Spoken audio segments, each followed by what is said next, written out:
رسول اللہ صلی اللہ علیہ وآلہ وسلم کی پیاری پیاری حدیث مبارکہ۔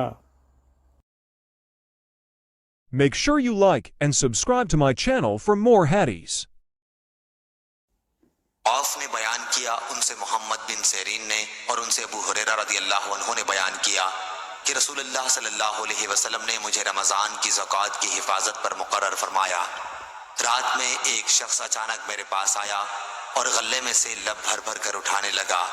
میں نے اسے پکڑ لیا اور کہا کہ قسم اللہ کی، میں تجھے رسول اللہ صلی اللہ علیہ وسلم کی خدمت میں لے چلوں گا۔ اس پر اس نے کہا کہ اللہ کی قسم، میں بہت محتاج ہوں، میرے بال بچے ہیں اور میں سخت ضرورت مند ہوں۔ حضرت ابو ہریرہ رضی اللہ عنہ نے کہا، اس کے اظہار معذرت پر میں نے اسے چھوڑ دیا۔ صبح ہوئی تو رسول کریم صلی اللہ علیہ وسلم نے مجھ سے پوچھا، اے ابو ہریرہ، گزشتہ رات تمہارے قیدی نے کہا کیا تھا؟ میں نے کہا، یا رسول اللہ، اس نے سخت ضرورت اور بال بچوں کا رونا رویا، اس لیے مجھے اس پر رحم آ گیا اور میں نے اسے چھوڑ دیا۔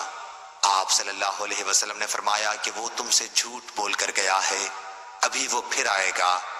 رسول کریم صلی اللہ علیہ وسلم کے اس فرمانے کی وجہ سے مجھ کو یقین تھا کہ وہ پھر ضرور آئے گا، اس لیے میں اس کی طاق میں لگا رہا، اور جب وہ دوسری رات آ کے پھر غلہ اٹھانے لگا تو میں نے اسے پھر پکڑا اور کہا کہ تجھے رسول کریم صلی اللہ علیہ وسلم کی خدمت میں حاضر کروں گا، لیکن اب بھی اس کی التجا وہی تھی کہ مجھے چھوڑ دے، میں محتاج ہوں، بال بچوں کا بوجھ میرے سر پر ہے، اب میں کبھی نہیں آؤں گا۔ مجھے رحم آ گیا اور میں نے اسے پھر چھوڑ دیا۔ صبح ہوئی تو رسول کریم صلی اللہ علیہ وسلم نے فرمایا، اے ابو ہریرہ، تمہارے قیدی نے کیا کہا؟ میں نے کہا، یا رسول اللہ صلی اللہ علیہ وسلم، اس نے پھر اسی سخت ضرورت اور بال بچوں کا رونا رویا جس پر مجھے رحم آ گیا، اس لیے میں نے اسے چھوڑ دیا۔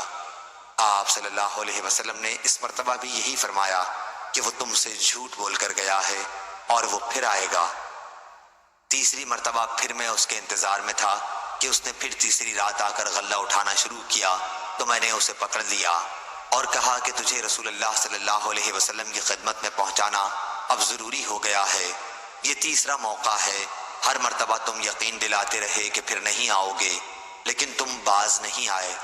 اس نے کہا کہ اس مرتبہ مجھے چھوڑ دے تو میں تمہیں ایسے چند کلمات سکھا دوں گا جس سے اللہ تعالیٰ تمہیں فائدہ پہنچائے گا۔ میں نے پوچھا، وہ کلمات کیا ہیں؟ اس نے کہا، جب تم اپنے بستر پر لیٹنے لگو تو آیت الکرسی، اللہ لا الہ الا هو الحی القیوم پوری پڑھ لیا کرو۔